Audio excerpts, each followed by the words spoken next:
So let's talk about Vivek Ramaswamy, or as MAGA keeps calling him, Vivek, can I just call you V? Because nothing screams a leader of the conservative movement like a base that keeps asking if you're really from here. Now, I don't dislike Vivek. I actually admire the confidence, the audacity, the Olympic-level mental gymnastics it takes to stand in front of a crowd waving Confederate flags and go, "These are my people." Sir, these people think Italian is a suspicious ethnicity. Vivek is like, "I'm a proud American conservative," and MAGA is like, "Okay, but what kind of American?" You know, the pause, the squint, the follow-up question that isn't a question. Because with MAGA, citizenship isn't paperwork, it's vibes. And Vivek keeps trying to pass the vibe check by doing the most aggressively patriotic things possible. I love the Constitution. MAGA, which one? The U.S. Constitution. Name 3 amendments, but only the ones we like. He's out here reciting the Founding Fathers like scripture. James Madison, MAGA. Was he woke? No, he owned slaves. All right, continue.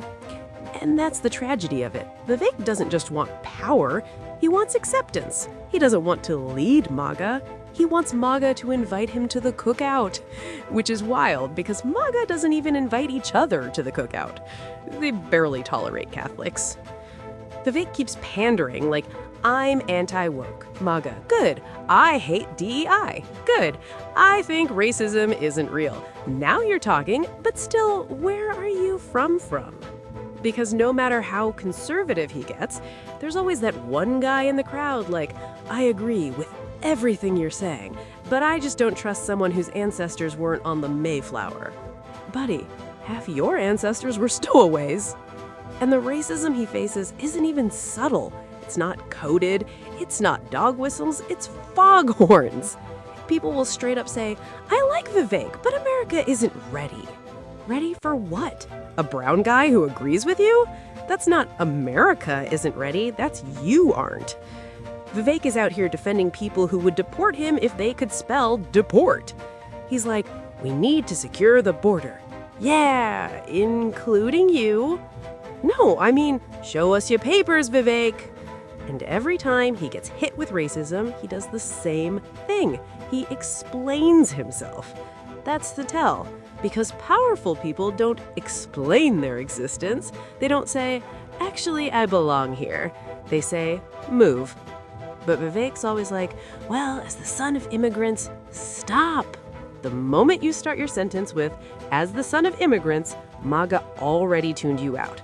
They don't want a resume, they want nostalgia. And that's the part he doesn't get.